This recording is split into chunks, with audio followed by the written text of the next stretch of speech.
que una de las características de los tiempos modernos, una de las características de los tiempos en los que hemos venido a la existencia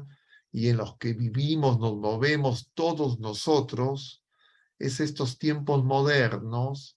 en que justamente han reemplazado la esperanza verdadera, cierta, y la han adulterado y nos proponen esperanzas, como decíamos en reuniones precedentes, cuando tratábamos de estos temas, en las reuniones de los jueves. Les voy a recordar exactamente el nombre de las sesiones para que pueda quedar más claro. Nosotros hemos tocado en estos últimos jueves, todos estos jueves pasados, estamos hablando de la esperanza de alguna forma. Tal vez no siempre con el título, pero por ejemplo el jueves pasado, cuando hablábamos de ser mansos y humildes de corazón, estamos hablando de estas virtudes que Jesucristo toma, se pone como modelo para que nosotros podamos crecer en la fe, en la esperanza y en la caridad, tan importantes porque justamente las injusticias de este mundo pueden generar que nosotros queramos hacer justicia por nuestras manos, y la ira es la manifestación de la soberbia, y la soberbia daña la fe. Pero también, no solo cuando hablábamos de estas dos virtudes, sino también cuando hablábamos de persecución y fe, también veíamos cómo en los tiempos de persecución, en los tiempos de mayor hostilidad hacia la fe, es cuando nuestra fe es purificada. Y son tiempos de tinieblas, de oscuridad. Y veíamos también cómo en esos momentos los testigos, esas luces cercanas, en este caso los mártires, que estaban dispuestos a entregar su vida por el reino de Dios, más allá de temer la pérdida de bienes temporales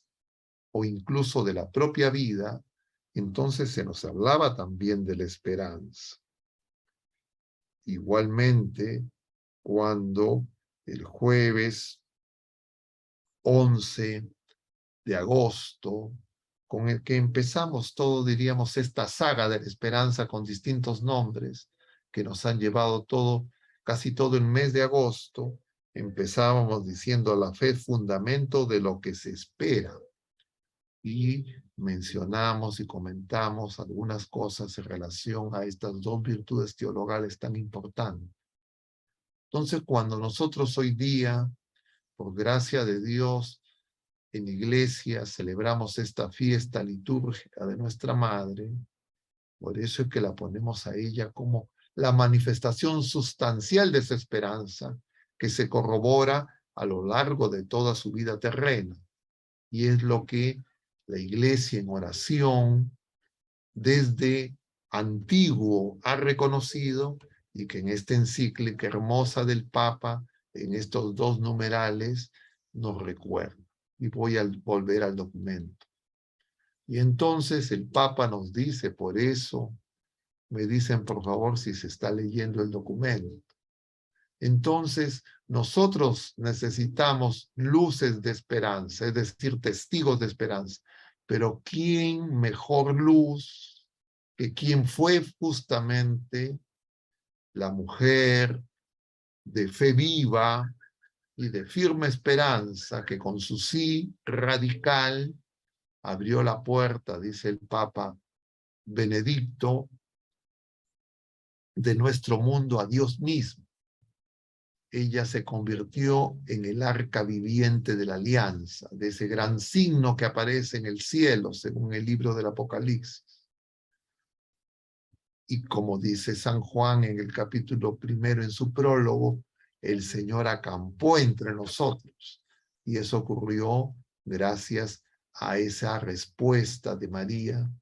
a esa consulta del ángel, que muestra que el Señor respeta la libertad y el libre albedrío de la criatura humana, y ni siquiera María sin pecado concebida, purísima, ella también fue consultada, como también nosotros somos consultados, porque el Señor no nos impone su designio de amor, sino que nos hace capaces de que nosotros podamos responder. Y decíamos que esta esperanza de esta vida nueva, en medio de este mundo en tinieblas, en medio de estas injusticias, se cumple en María y desde el principio del momento en que se produce la presentación y el anciano Simeón le dice a nuestra madre que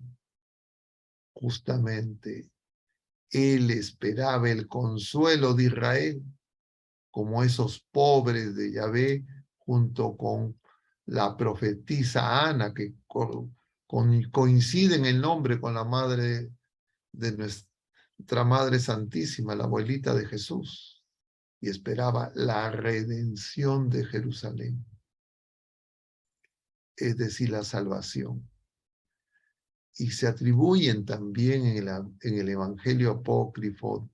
de Santiago que estamos mencionando estas mismas palabras que dice Simeón, se le atribuyen también a Joaquín, como que él fuera el primero, antes que Simeón, el que ya, movido por el Espíritu Santo, habría reconocido lo que en María estaba cumpliéndose. Y entonces, nosotros en María encontramos, diríamos, como dice Santa Teresita del Niño Jesús, ese caminito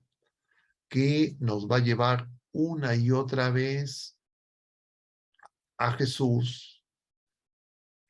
y esa esperanza ya se empieza a manifestar desde el propio nacimiento de María. Se cumple, claro, en plenitud en la respuesta de ese sí radical al arcángel San Gabriel, y se expresa de manera hermosa en ese himno que ella proclama. Ella es la esclava del Señor, es decir, ella quien nos dice que hagamos lo que Él nos diga, ella es la primera que lo pone en práctica. Ella no nos hace